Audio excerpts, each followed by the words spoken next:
Mister M اے جناح، میں وضاحت کر دوں کہ میری تقریر کے اس حصے میں لفظ قائد اعظم استعمال نہیں ہوگا۔ قائد اعظم وہ بعد میں بنے، ایک طویل عرصے تک وہ مسٹر ایم اے جناح تھے، اس کی میں کچھ تھوڑی سی تشریح ابھی آپ کے سامنے کر دوں گا۔ تو اس دور کے حوالے سے جب بات ہوگی تو میں مسٹر جناح یا مسٹر ایم اے جناح کہوں گا، قائد اعظم نہیں۔ تو دوسری طرف مسٹر ایم اے جناح تھے جو بیرسٹر تھے، وکیل تھے، اور ساتھ ہی ایک سیاسی کارکن بھی تھے۔ ان کی شخصیتوں کے بعض پہلو جو ہے بہت دلچسپ ہے، بہت مختصر میں اس کا اشارہ کر رہا ہوں۔ دونوں بہت ہی یوں سمجھیے کہ قریبی ہم عصر۔ علامہ اقبال جو ہے مسٹر جناح سے صرف 10.5 مہینے چھوٹے تھے۔ جناح صاحب کی پیدائش ہو رہی ہے 25 دسمبر 1876 کو، اور علامہ اقبال کی 9 نومبر 1877 کو، 10.5 مہینے کا فرق ہے۔ مقام جو ہے پیدائش کا اقبال کا تو طے ہے سیالکوٹ، اس میں کوئی اختلاف نہیں۔ جناح صاحب کے مقام پیدائش کے بارے میں اگرچہ عام طور پر کہا جاتا ہے کراچی، لیکن حیدرآباد سندھ میں یونیورسٹی کے ساتھ ملحق ہے انسٹیٹیوٹ آف سندھولوجی، وہاں کے محققین کا فیصلہ ہے اور تحقیق کے بعد کہ وہ جھرک ایک مقام ہے ٹھٹھا کے قریب، وہاں پیدائش ہوئی تھی۔ بہرحال اس مسئلے کو چھوڑ دیجئے، کوئی دلچسپی اس کی کوئی اہمیت نہیں ہے۔ ایک البتہ بات ذرا دلچسپی کی بھی ہے، علامہ اقبال کے بارے میں معلوم ہے ان کا پس منظر خاندانی جو تھا وہ کشمیری پنڈت، کوئی اختلاف نہیں۔ ایم اے جناح کے پس منظر کے بارے میں اختلاف عام طور پر مشہور ہے کہ وہ اسماعیلی کھوجے تھے، لیکن مجھے ایک عجیب اقتباس ملا ہے۔ یہ 1964 میں آپ بیتی نمبر شائع کیا تھا ماہنامہ نقوش نے، 1200 صفحے کا۔ اس میں تمام مشاہیر کی زندگی کے حالات ان کے اپنے تحریر سے یا اپنے قول کے حوالے سے بڑی خوبصورتی سے جمع کیے گئے۔ اس میں مسٹر جناح کا قول یہ ہے کہ میں اصل میں منگومری کے علاقے کے راجپوت ایک خاندان کی نسل سے ہوں۔ اس میں ان کا قول سنا دیتا ہوں، میرے پاس اس کی یہ فوٹو سٹیٹ موجود ہے۔ میں پنجابی راجپوت ہوں، کئی پشتیں گزری، میرے ایک جد کاٹھیا واڑ چلے گئے تھے، وہاں انہوں نے ایک خواجہ لڑکی سے شادی کر لی تھی اور انہی کے خاندان میں مل گئے تھے۔ اس وقت سے ہم لوگ کھوجوں میں شمار ہونے لگے۔ میرے وہ جد جو کاٹھیا واڑ چلے گئے تھے ضلع منگومری کے رہنے والے تھے۔ اب اس کا حوالہ کیا ہے؟ یہ بات قائد اعظم کے منہ سے اس وقت نکلی جب نواب صاحب باغپت نے کہا کہ آپ کا خاندان تو تجارت پیشہ ہے، پھر آپ میں یہ گھن گرج کہاں سے آئی؟ تو اس کے جواب میں قائد اعظم نے فرمایا کہ میں اصل میں اسماعیلی کھوجا نہیں ہوں، بلکہ میری رگوں میں جو خون ہے وہ راجپوت کا ہے۔ اور اس کے راوی ہیں صغیر احمد عباسی، پرائیویٹ سیکریٹری نواب صاحب چھتاری۔ بہرحال یہ ایک دلچسپی کی بات تھی اور کوئی اہمیت اس کی خاص نہیں ہے۔ البتہ ایک اور بات جس کی اہمیت ہے، علامہ اقبال کے خاندانی اثرات میں مذہبی روح، مذہبی جذبہ جو ہے وہ بڑا گہرا تھا۔ ان کے والد شیخ نور محمد صوفی مزاج بزرگ تھے، نماز روزے کی پابندی والی معاملہ تو تھا ہی 100%، لیکن ان کا مزاج صوفیانہ تھا۔ والدہ بہت نیک۔ پھر ان کی ابتدائی تعلیم جو ہے جس ماحول میں ہوئی ہے، علامہ میر کاشمیری بہت بڑے عالم، بہت بڑے جو ہے مدرس، ان کا فیض حاصل ہوا ہے۔ تو یہ اقبال کی تربیت کے اندر، ابتدائی تربیت کے اندر مذہب کا حصہ کافی تھا۔ ایسی کوئی چیز محمد علی جناح کے معاملے میں ہمارے علم میں نہیں ہے۔ جناح پونجا ان کے والد تھے اور ایک عام درجے کے کاروباری تھے، چمڑے کا کاروبار کرتے تھے، لیکن اس میں شک نہیں کہ ذہانت، فطانت، محنت، مشقت میں محمد علی جناح بہت آگے تھا، بہت آگے تھا۔ اس نے 16 سال کی عمر میں میٹرک تو کیا، لیکن پھر ذرا غور کیجئے 20 سال کی عمر میں انگلستان سے بیرسٹری کر کے واپس آ گیا، 20 سال کی عمر میں، اور آتے ہی پریکٹس شروع کی کراچی میں پریکٹس نہیں چل سکی، جمی نہیں، تو پھر چلے گئے بمبئی، اور بمبئی میں ان کی پریکٹس جو ہے وہ جم گئی۔ اب یہاں سے معاملہ جو آگے کا ہے وہ بہت اہم ہے۔ محمد علی جناح کا مزاج بنیادی طور پر سیکولر اور نیشنلسٹ تھا۔ چنانچہ 1906 میں جب مسلم لیگ قائم ہوئی ہے، وہ مسلم لیگ میں شامل نہیں ہوئے۔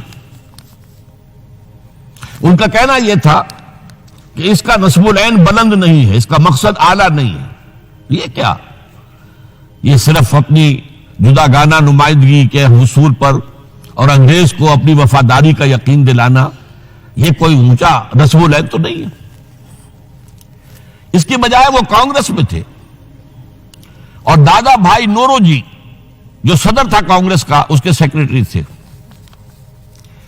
اس کے بعد بھی 7 برس تک وہ مسلم لیگ میں شامل نہیں ہوئے۔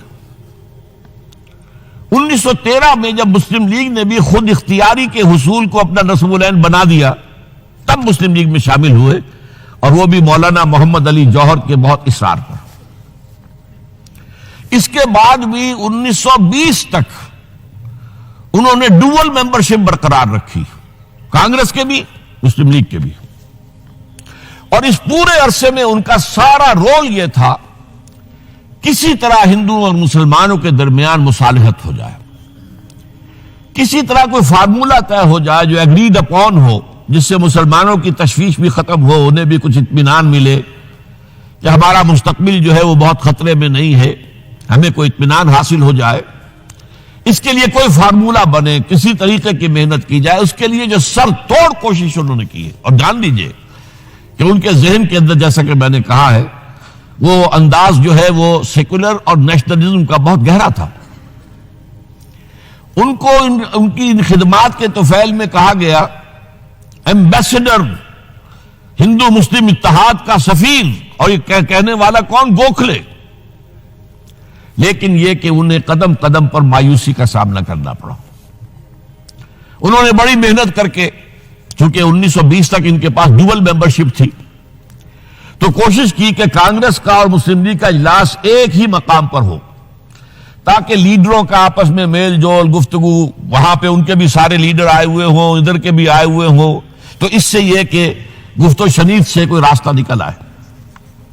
چنانچہ 1915 میں بمبئی میں اجلاس ہوا، اور 1916 میں لکھنؤ میں، اور لکھنؤ میں پہلی مرتبہ ہندوؤں نے کچھ مسلمانوں کے اس مطالبے کو تسلیم کیا کہ انتخابات جو ہیں جداگانہ اصول پر ہوں گے، مسلمانوں کو ان کی جو تعداد ہے آبادی کی، اس کی نسبت سے سیٹیں ملیں گی۔ یہ جناح کی بہت بڑی کامیابی تھی۔ لیکن اس کے پس منظر میں نوٹ کیجئے ایک اور چیز تھی بڑی اہم۔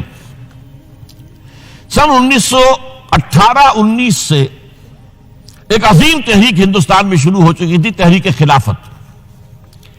کیونکہ خلافت عثمانیہ کو ختم کرنے کے لیے بڑی سازشیں چل رہی تھی، یہودی سرگرم تھے، اور برطانیہ کے ذریعے سے وہ چاہتے تھے کہ اس کو جو ہے وہ ختم کیا جائے، خلافت کو۔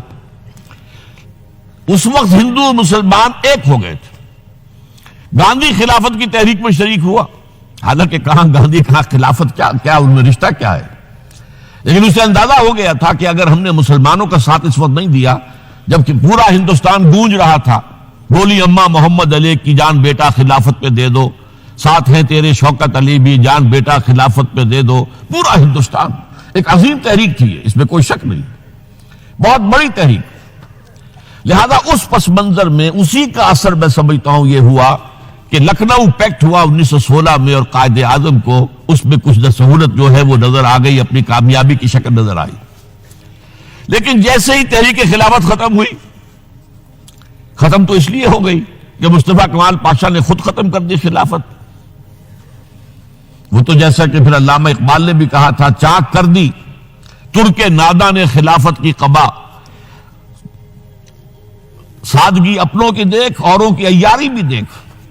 بہرحال خلافت ختم ہو گئی تو وہ سارا جوش خروش وہ سارا ختم ہو گیا۔ اس لحاظ سے یہ ہے کہ صورتحال تبدیل ہو گئی، اور اب ہندوؤں کے اندر دوبارہ وہ اپنی جو عصبیت اور مسلمانوں کے خلاف ان کے اندر جو جذبات تھے وہ اوپر ابھر کر آئے، چنانچہ 1928